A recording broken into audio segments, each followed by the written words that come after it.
Isso mesmo, Mero, começando agora, mais um Vem com a Suprema nessa sexta-feira. Você pode acompanhar o programa a partir de agora nas redes sociais, no @Rádio Cidade JF e também no @Eu Sou Suprema e, claro, no YouTube da Rádio Cidade. Hoje a gente vai falar sobre reabilitação e desenvolvimento de crianças atípicas. A gente vai conversar com a Manuela Feitosa, professora e fisioterapeuta com foco em reabilitação e desenvolvimento de crianças atípicas. Bom dia, Manuela, seja muito bem-vinda. Bom dia, obrigada, Ana, pelo convite e pela oportunidade. A gente que agradece a sua presença. Para começar, né, Manuela, o programa hoje ele tem o foco, né, de falar sobre crianças atípicas e fisioterapia, enfim, porque no dia 30 de novembro é o Dia da Mãe Atípica. Para a gente começar, então, eu queria que você explicasse o que significa ser mãe atípica, né, esse termo, e qual que é a importância desse dia. Perfeito, Ana.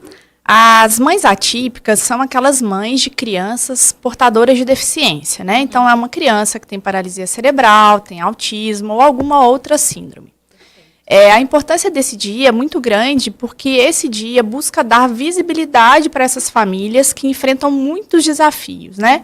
São famílias que enfrentam muitas barreiras, tanto barreiras da sociedade, por exemplo, uma cadeira de rodas custa ao redor de R$30 mil. Né? Então, tem barreiras econômicas, tem barreiras sociais, por exemplo, para participar de uma brincadeira numa pracinha. É muito raro ter uma pracinha adaptada.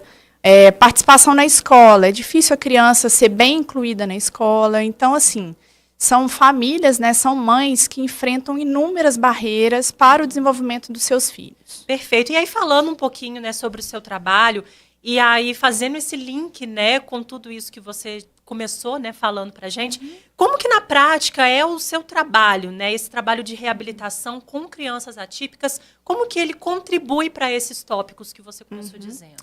Então, meu trabalho é maravilhoso. Eu sou muito apaixonada pelo que eu faço. A gente ensina crianças a se movimentar e a nossa grande intenção é melhorar o dia a dia dessas crianças e dessa família, né? Então, a gente, resumidamente, a gente tenta tornar a vida delas melhor. Então, a gente ensina a criança a sentar, controlar a cabeça, engatinhar, andar. É um trabalho muito gratificante porque a gente consegue perceber as melhoras que elas vão tendo ao longo do processo. E aí esse tipo de reabilitação, acompanhamento, ele varia de acordo com a idade, com a síndrome que a criança tem, Manuela? Sim, sim. Na verdade, todo o processo ele é muito individualizado, né? A gente precisa conhecer essa família, precisa conhecer essa criança, conhecer o contexto que ela vive, né? E aí isso realmente é muito individualizado, vai depender de criança para criança. Ótimo. Qual o sinal, para quem, né, não sabe, tem muitas dúvidas sobre esse mundo atípico, né? Eu queria que você contasse para a gente alguns sinais que os pais que estão ouvindo, acompanhando a gente, assistindo, esses sinais que eles podem perceber que o desenvolvimento da criança não é compatível com uma criança, né? A idade ideal, digamos. Sim. Na verdade, Ana, o que eu costumo dizer é que os pais, né, eles são os melhores, as pessoas que melhor conhecem as suas crianças, né? Então, se os pais têm a dúvida, é interessante que eles levem a criança para uma avaliação do neurodesenvolvimento, né? Mas, se eu puder dar dicas, as principais dicas são aquela criança que não interage bem com o ambiente, né? Então, aquela criança muito apática, muito paradinha, muito sem interesse pelo ambiente, sem interesse por objetos, uma criança assim muito molinha, uma criança ou o extremo, né, uma criança muito rígida, uma criança muito irritada, uma criança que tem uma dificuldade, né, de aprender a movimentação, por exemplo, tem um priminho que controlou a cabeça na época certa e seu filho está muito atrás, está com muita dificuldade em aprender a movimentação do primeiro ano de vida. Isso tudo demonstra que realmente é hora de levar para uma avaliação do neurodesenvolvimento. Então, a regra é, se os pais estão na dúvida, é melhor levar, desculpa, é melhor levar e fazer a avaliação. Ótimo. A gente acompanhando, né, esse mundo de maternidade, né, de que mães relatam essa comparação, né, de criança para criança, que cada caso é um caso. E isso que você falou é interessante, né? Tem que ser comparado, tem que ser observado, e se tiver dúvida, procura então um especialista. Exatamente, isso, né? exatamente. Durante muito tempo a gente acreditou, né, que cada criança tem seu tempo, mas isso daí já é uma certa falácia, sabe? Porque existe um ritmo em média, né? Então, assim, se uma criança está demorando muito a adquirir aquela habilidade, é um sinal de alerta, sabe? Isso já caiu por terra, essa história de esperar que a criança vai aprender sozinha. Então, assim, na dúvida, leve para uma avaliação, porque o tempo nessa idade, ele é muito precioso, sabe, Ana?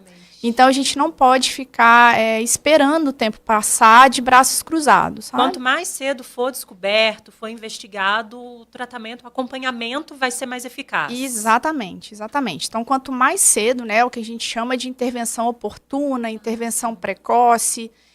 Por que dessa intervenção precoce? Por que é interessante começar cedo?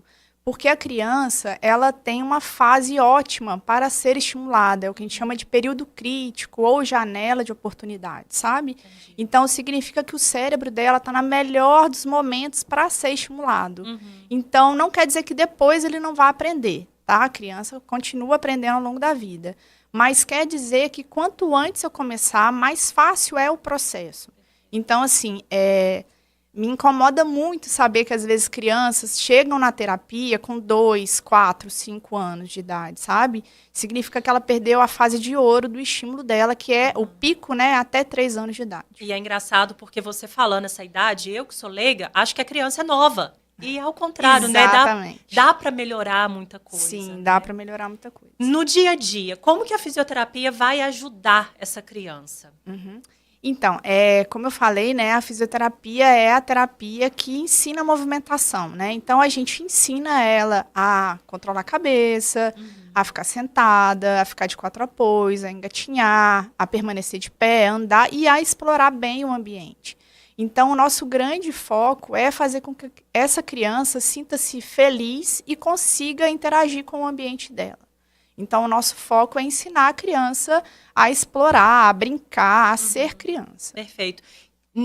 Essa reabilitação, ela é feita em um consultório, numa clínica? Pode ser feita em casa também? Como que é? Então, muito legal essa pergunta. Na verdade, cada vez mais a gente enxerga, né, que a família ela tem um grande potencial de estimular a sua criança, né? Então, a fisioterapia pediátrica ela pode ser feita em casa, né? Que é o cenário que a criança vive. Então, assim, ela pode ser feita em casa, né? A fisioterapia domiciliar, ela pode ser feita em ambulatório, ela pode ser feita, inclusive, nas pracinhas. Porque, na verdade, o que a gente quer é que essa criança aprenda a se movimentar nos diversos ambientes, né? Então, muitas vezes a gente vê fisioterapeuta levando a criança, vamos supor, no supermercado, e no shopping. Por quê? Porque, na verdade, a gente quer realmente que essa criança seja o mais funcional e participe dos ambientes.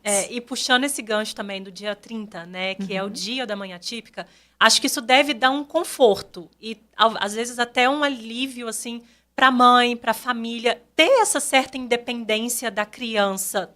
Tô certa? Sim, sim. Na verdade, o que a gente quer é que essa criança se torne, né, um indivíduo capaz, independente, e que ele consiga viver nos diversos espaços sociais. Então, é importante que ele frequente pracinhas, escolas, shoppings, que ele tenha uma vida, né, mesmo com as adaptações, com uma cadeira de rodas, com andadores, enfim, mesmo que ele tenha adaptações, que ele consiga, né, explorar as possibilidades aí da vida. Perfeito, Manuela. Para a gente fechar o Vem com a Suprema dessa sexta-feira, eu queria que você desse um recado, deixasse uma mensagem para mães, para mulheres que lidam aí diariamente com desafios, né? De serem mãe atípica, de ter alguma criança na família. Qual que é a sua dica, a sua mensagem para essas pessoas? Então, a minha dica é que elas acreditem, né, no potencial das crianças, né? As crianças, elas têm um potencial de aprendizagem muito grande. Que elas se lembrem, né, que nenhum outro espaço a criança vai ser tão estimulada quanto em casa.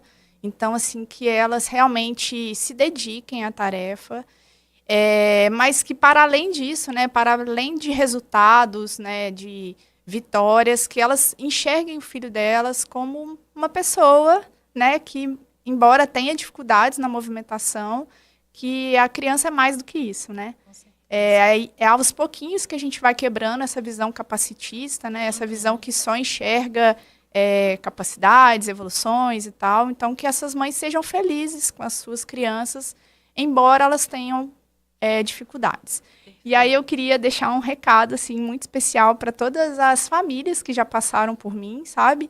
Eu sou muito grata de ter feito parte da vida delas. E, em especial, eu sei que ela está me ouvindo, para a Juliana, mãe do Davi. Não tem como eu falar de todas as mães que já passaram, mas eu queria deixar um abraço especial para a Ju. Perfeito. E então, parabéns, né, a todas essas mães. Esse dia é muito importante, Exato. né?